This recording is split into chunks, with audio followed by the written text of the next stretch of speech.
My fiancé announced, "My ex is my man of honor at our wedding or there's no wedding." I calmly said, "Your choice." Then I canceled the venue, refunded the guests, and sent her a bill for my half. When her ex found out he'd be paying for the wedding instead, Original post: I, 32 male, was supposed to get married in 6 weeks, was, past tense. Been with Jessica, 29, for 4 years, engaged for 1. Wedding planning had been going smoothly.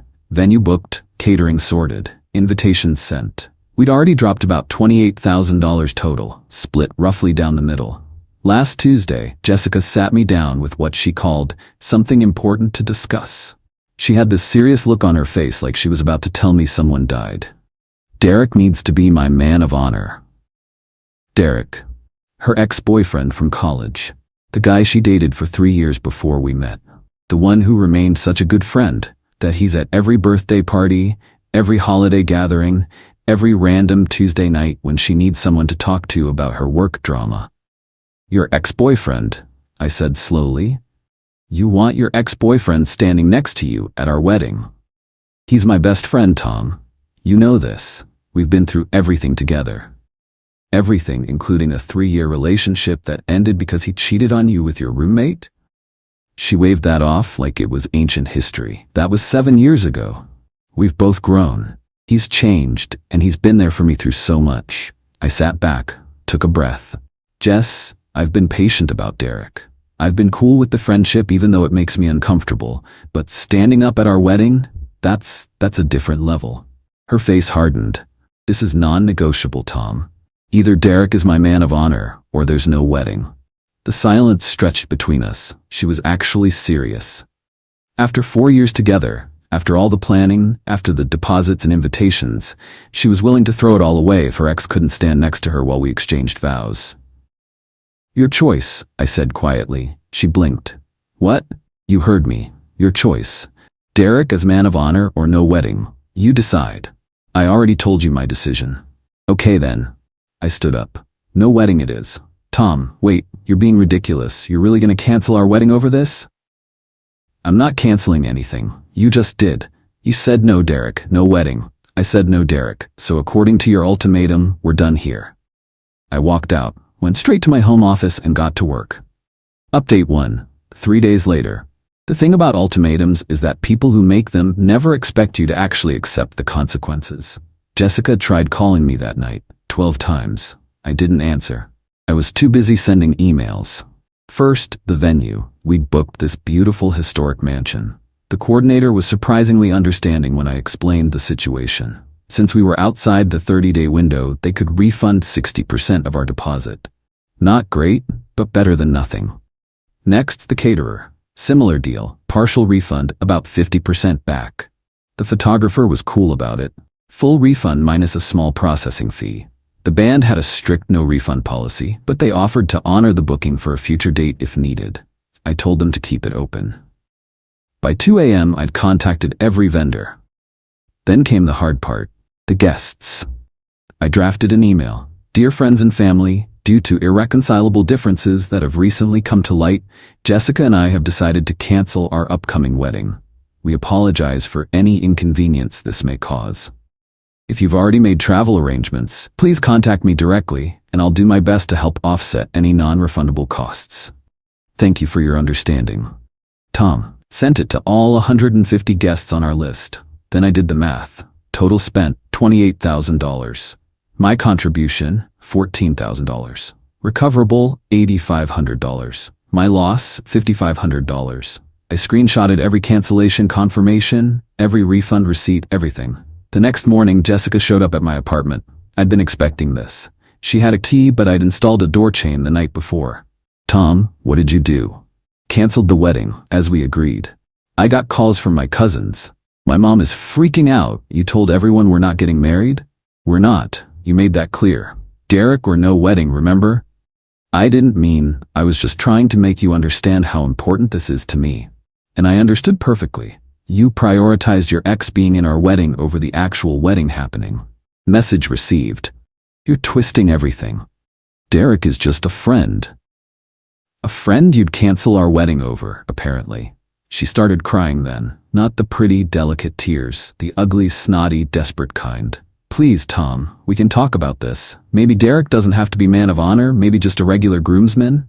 Oh, so now it's negotiable? Interesting. 24 hours ago it was your hill to die on. I was emotional. You know how I get. Yeah, I do. You make ultimatums expecting me to cave. Not this time. So that's it? 4 years just gone?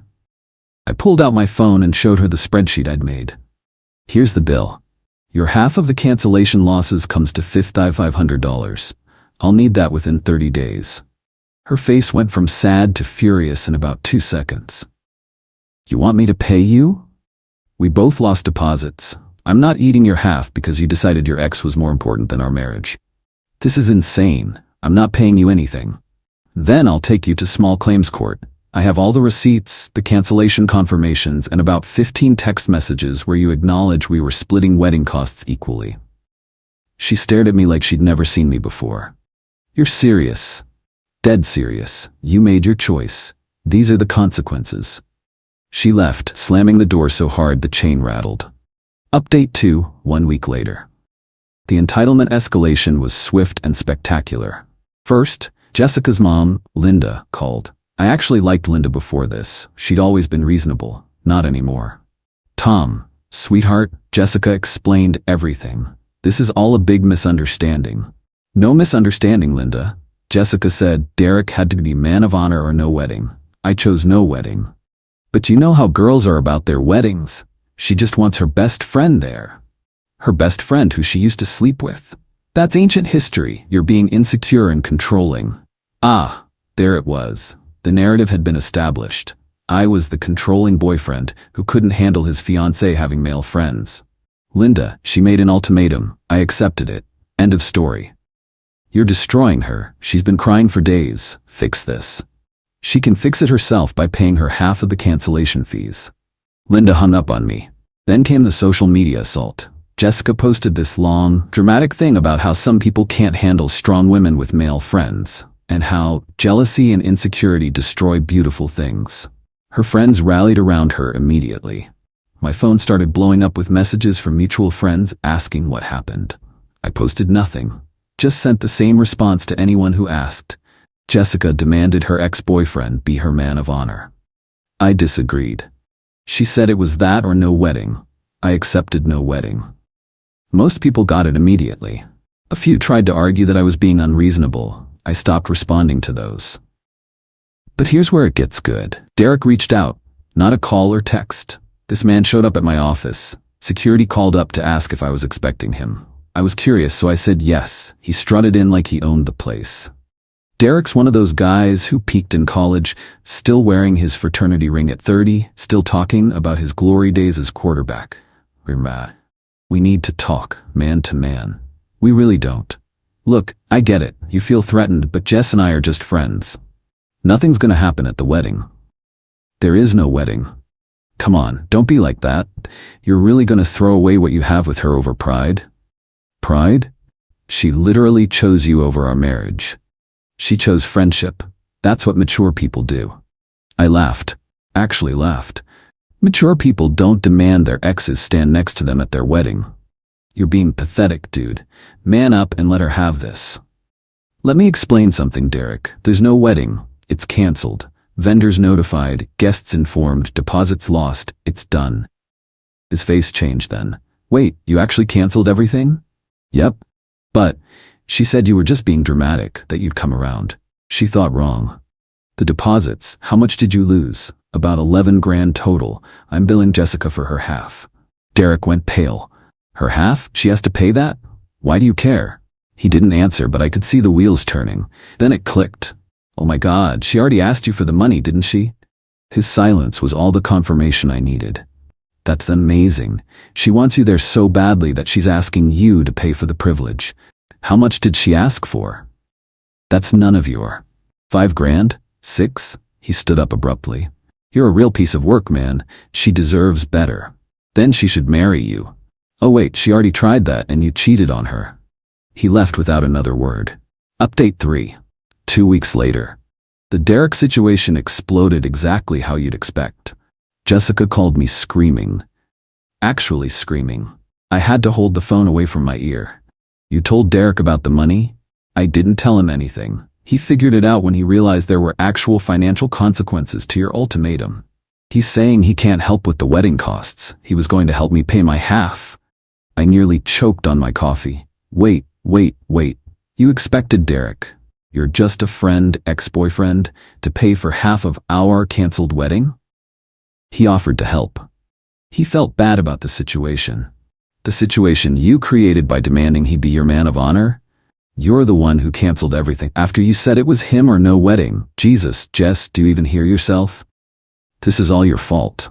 If you just accepted Derek. If I'd accepted Derek standing next to you at our wedding, what would have been next? Derek coming on our honeymoon as your emotional support friend? Derek moving into our guest room when he has relationship troubles? Where exactly was the line going to be? Silence. Then, quietly, you don't understand our friendship. You're right, I don't understand being so committed to an ex that you'd throw away your future marriage for him. I wasn't throwing it away. I just wanted... You wanted to have your cake and eat it too. You wanted me to be the stable, reliable guy who pays half the bills and Derek to be... What? Your backup plan? Your emotional affair partner? How dare you? Pay me my money, Jessica. You have 2 weeks left. I hung up. The next day I got a call from a number I didn't recognize. It was Derek's girlfriend, Ashley. Yeah, Derek had a girlfriend this whole time. Is this Tom? Yeah. I'm Ashley, Derek's, ex-girlfriend now. I wanted to thank you. Thank me? I've been suspicious about him and Jessica for months. When he came home ranting about wedding deposits and how you were being unreasonable, I made him show me his texts with her. And? Let's just say they weren't appropriate for just friends. I dumped him on the spot. I'm sorry you had to deal with that. Don't be. You did me a favor. Also, thought you should know, Jessica's been telling people you were abusive and controlling throughout your relationship. Derek's been backing her up, saying you isolated her from her friends. Of course she has. I'm happy to set the record straight if you need me to. I have screenshots of their texts. Nothing explicitly sexual, but definitely emotional affair territory. I appreciate that, but I'm good. Let them tell whatever story they want. People who matter know the truth. Ashley laughed. You're handling this better than I would. I'm just tired. 4 years of competing with her ex-boyfriend was enough. For what it's worth, you dodged a bullet. Any woman who needs her ex that badly has issues. Update 4. 3 weeks later. Jessica's final attempt at manipulation came through her dad, Robert. Robert and I had always gotten along. We'd watch football together. He'd help me fix my car a couple times. Solid guy. So when he called, I answered. Tom, can we grab a beer? Just want to talk. We met at a sports bar downtown. He looked tired. I'm not here to change your mind, he started. I just want to understand what happened. I told him everything. The ultimatum, Derek as man of honor, the cancellation, the money. He listened, ordered another beer and sighed. She gets this from her mother, he said finally. The ultimatums, the dramatics. Linda pulled the same crap with me for years. Really? Oh yeah. Either we buy the house I want, or I'm moving back to my mother's. Either your brother stops coming to Thanksgiving, or I'm not cooking. Always something. How'd you handle it? Poorly. Gave in every time. Enabled it. And now look, Jessica thinks that's how relationships work. We sat in silence for a moment. The Derek thing, Robert continued. I never liked it. Told both Linda and Jessica it was inappropriate. Got overruled. You knew about him being man of honor? Found out last month. Told Jessica it was a bad idea. She said you were fine with it. She lied. Yeah, I figured that out when you canceled everything. He pulled out his wallet. How much does she owe you? Robert, no. How much? $5,500. He wrote me a check on the spot. That's between you and her, I said. No, it's between me and her now. She can pay me back. Or not. Frankly, I'm tired of cleaning up her messes, but this one's on me for not teaching her better. This feels wrong. Take the money, Tom. Consider it an apology from the family for wasting 4 years of your life. I took the check.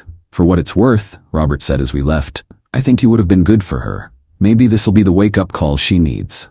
Maybe, but I doubted it. Final update, 6 weeks later. The wedding date came and went. I spent it fishing with my brother. Peaceful day, no drama. Perfect. Jessica tried one last Hail Mary the night before what would have been our wedding. Showed up at my door at 11 p.m., dressed in the little black dress I'd bought her for her birthday. The one she knew I loved. I didn't remove the door chain. Tomorrow was supposed to be our day, she said softly. Yeah, well, I made a mistake. Several, actually. Derek and I aren't even friends anymore. Ashley told him to choose between me and her. He chose her. Good for them. I lost you. I lost my best friend. I lost everything. You didn't lose anything, Jess. You threw it all away. Can't we just... You don't even want to hear me out? There's nothing to hear. You made it crystal clear where your priorities were. Derek meant more to you than our marriage. That's not something you come back from. I was confused. I had feelings I didn't understand. There it was. Finally, the truth. So you did have feelings for him. Her silence said everything. Go home, Jessica. Tom, please, go home. She left. I watched from my window as she sat in her car for 20 minutes before finally driving away. The aftermath. Derek and Ashley apparently worked things out. Good for them, I guess. She's a stronger person than me. Jessica moved back in with her parents temporarily. Robert told me she's in therapy now, working on boundary issues and emotional dependency. Maybe she'll figure it out, maybe not. Not my problem anymore. Linda still thinks I'm the villain. Posted some passive-aggressive thing about men who can't handle strong women on Facebook. I blocked her. My boys threw me an unwedding party on what would have been the reception date. We went paintballing, ate too much barbecue, and nobody mentioned Jessica once. It was perfect. I kept the engagement ring, sold it last week, used the money for a solo trip to Iceland I'd always wanted to take. Posted one photo of the Northern Lights. Jessica viewed my Instagram story within minutes, still checking up on me, I guess. People ask if I regret it. If I should have just let Derek be in the wedding party to keep the peace. Hell no. The second she made that ultimatum, she showed me who she really was. Someone who'd hold our entire relationship hostage to keep her ex in her life. Someone who'd rather lose me than set a simple boundary with Derek. The wedding would have been beautiful. The marriage would have been a disaster. I saved myself years of competing with a ghost, of wondering what was really going on during their friend hangouts, of being the third wheel in my own relationship. The $500? Worth every penny for the lesson learned. When someone shows you their priorities, believe them the first time. And when they make an ultimatum thinking you'll cave, call their bluff and walk away with your dignity intact.